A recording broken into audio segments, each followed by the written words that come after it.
All right, everybody, welcome back to the KSR YouTube channel. We are going to dyno the Independence Chevelle, owned by Derek from Vice Grip Garage. A bunch of you guys know this car. I've seen its progression as he's been working on it. We just stepped her up quite a bit. Did a bunch of rewiring, added a surge tank to the back so it will not fuel starve. That's a pretty bold word saying it's not gonna fuel starve, but it's not gonna fuel starve. Well, the only way it's gonna fuel starve is if the main fuel pump shuts off. Then it'll fuel starve. Anyways, so we went through, we cleaned up a little bit of the wiring under the hood. We fixed some fan wiring where when the belt came off and it wrecked a bunch of the wiring, it actually damaged both of the cooling fans. So we fixed all that, installed 2 new cooling fans, have them all programmed to run through the Holly now, and they have a separate cool down switch, just like I did on the Dale truck, on Mullet, on Leroy, on all kinds of different cars that I've built here in the shop. We've got a one switch, you flick it, even when the car's not running, and that'll turn the fans on. If the car has an electric water pump, it turns the electric water pump on so the car cools down. This does not have an electric water pump yet, although Derek was talking about adding one. So we've got our new trick fuel system. I'm gonna open this custom trunk latch here. Security feature. Can we see it? Yeah, okay. So you can turn that on. Yeah, there we go. All right, so little pump inside the tank feeds the surge tank, which has the big fuel pump in it. So now if this has even that much fuel in it, which is probably less than a quart, it's still not gonna fuel starve. Where if we had probably even 2 or 3 gallons floating around in here, we stood a good chance of fuel starving, even though it had some baffling in it. I kind of felt like it was still gonna fuel starve, so it's time for the dyno. Stay tuned and let's see what kind of power she makes.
All right, well, we have the Independence Chevelle on the dyno.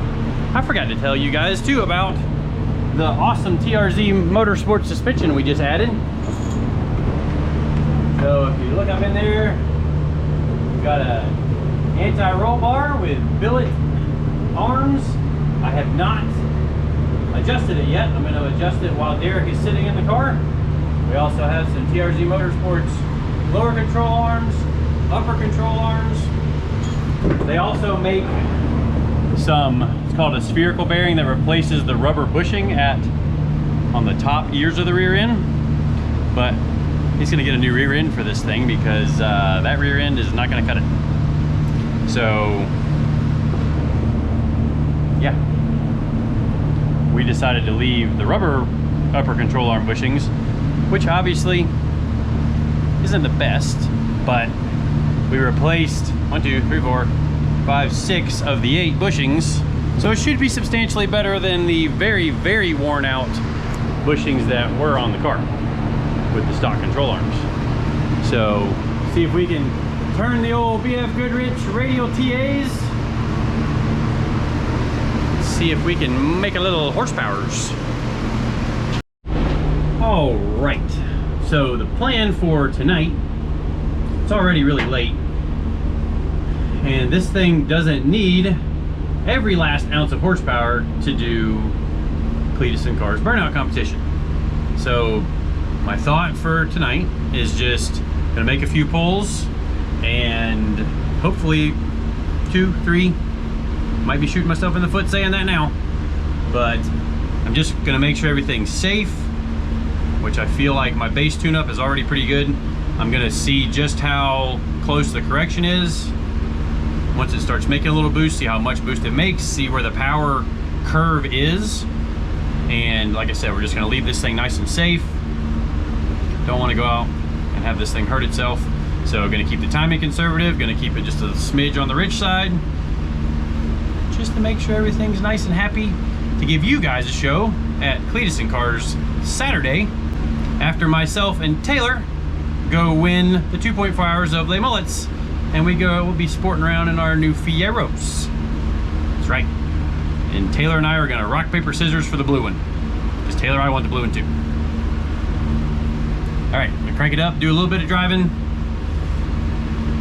do a little bit of logging. Let's get started.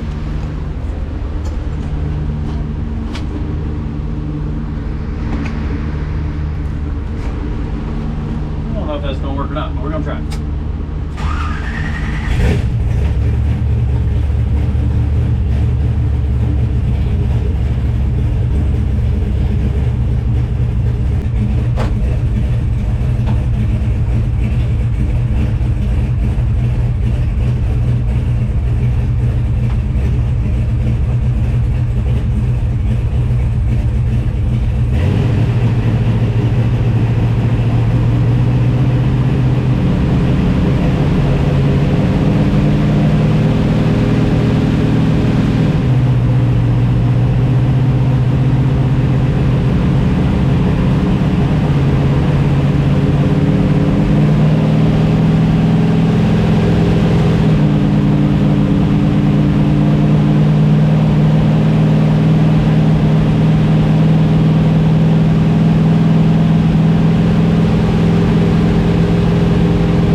Didn't sound very happy.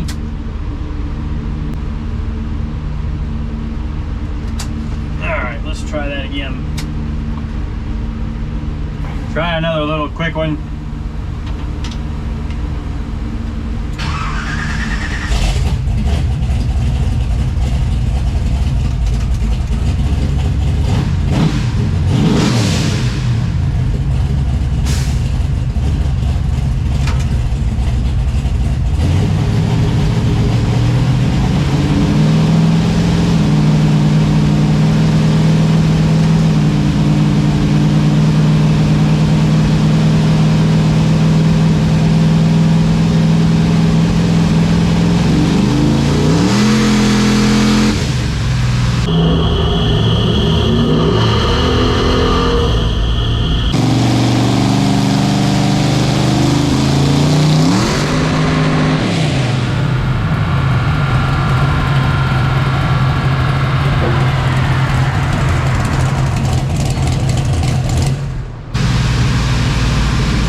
something definitely not super happy.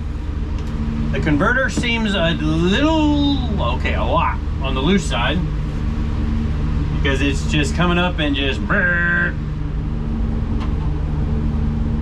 So now that I've got a good data log, we'll do some work, see what we can do to fix that. All right, so everything actually looks really happy in the log, but what I think may be happening is I did see one spark plug wire in that I didn't really like the looks of. It's got a boot on it, and that boot looks like it might be burned, like the fire sleeve boot. Another thing, this thing must have a long gear in it. So that was already 95 miles an hour. And I don't really trust the drive shaft that's in this thing. So I'm gonna try this pull in second gear and see if it will go ahead and rev out a little bit. And then maybe we can get some data. If it still sounds funny, I'm probably gonna let it cool off and come back and look at the, try to get that, look at that spark plug wire a little bit. Because the air fuel that's on the driver's side of the motor looks perfect. It's actually within 3% of my base tune. Timing's nice and conservative. The oil pressure looks great. Fuel pressure looks great. Everything looks great. Just sounds a little funny to me. So let's try again. All right, here we go.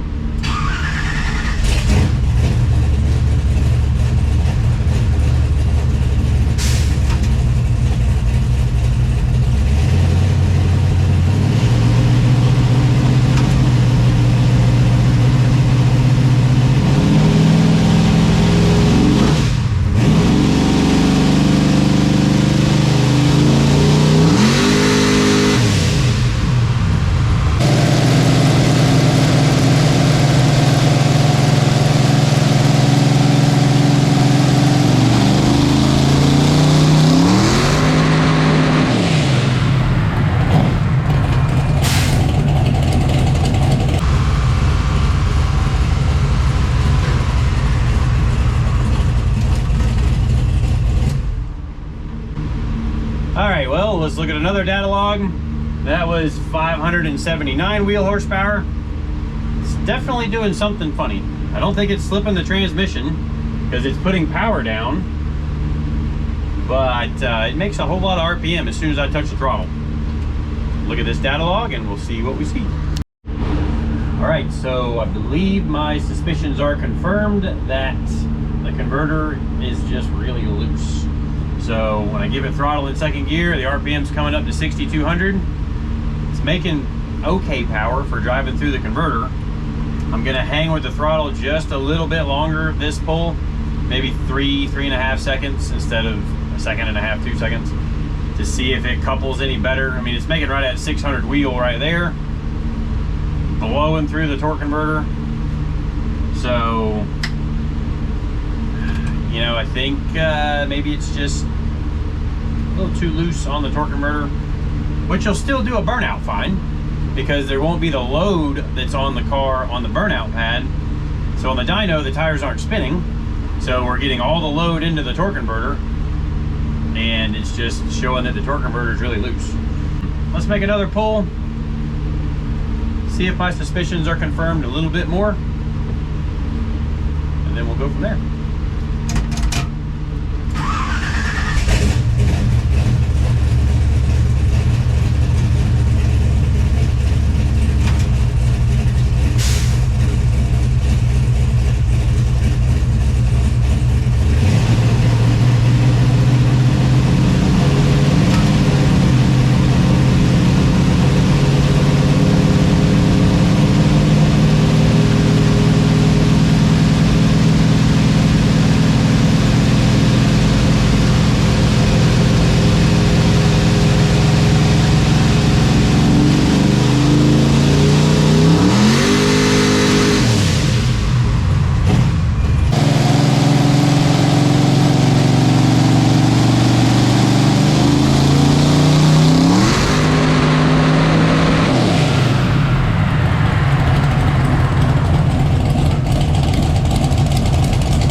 Well, we found the rev limiter that time. So 590 wheel horsepower. It's not going to show a lot of power when it's just driving through the torque converter.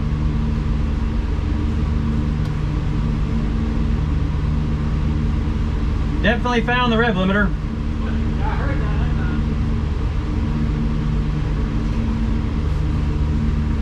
that. Might be all for us tonight. We'll look at some data and we'll let you know. All right, well, the old converter is a little too loose. And basically, I don't know if you can see on my computer graph here, as soon as I touch the throttle, she's at 62, 62, just mushing through the converter. And then as soon as it catches the wheel speed up at 6,300, it's on the rev limiter. So that's gonna wrap it up for the dyno. We're gonna unload this thing off, probably spin her around and get her lined up with the trailer. Stay tuned for just a second here. We're gonna see if it'll spin the tires in the parking lot. All right, well, let's do just a little teeny tiny test burnout. It's a safety burnout. Got to make sure it's going to work on the burnout pad. So here we go.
Smoking. All right, it's a little smoky inside the car. We got smoke, but Should be good. I'm gonna turn that on and pull my data log out. But yeah, she made smoke. And it burnt, yeah, burnt both tires. Yep, that's good. Yep, we got one tire and then we got two tires. They make, oh, it's all in the shop. I guess the shop's gonna smell like rubber for a few days. that's never happened. Yeah, we've never done a burnout here before, ever. Anyways, that's gonna wrap up this video. Appreciate Travis and Tad staying late with me. Woo. Get this thing, yeah. Done. You a little tired? Yeah, a little bit. Yeah. And then tomorrow we're driving to Cleats and Cars Bradenton, but or 2.4 hours of Lay Mullets. This video probably won't come out till Saturday or Sunday. Anyways, that's gonna wrap this thing up. Appreciate you watching. Thanks to all the new subscribers that came here with Vice Grip Garage. See you guys next time. Bye.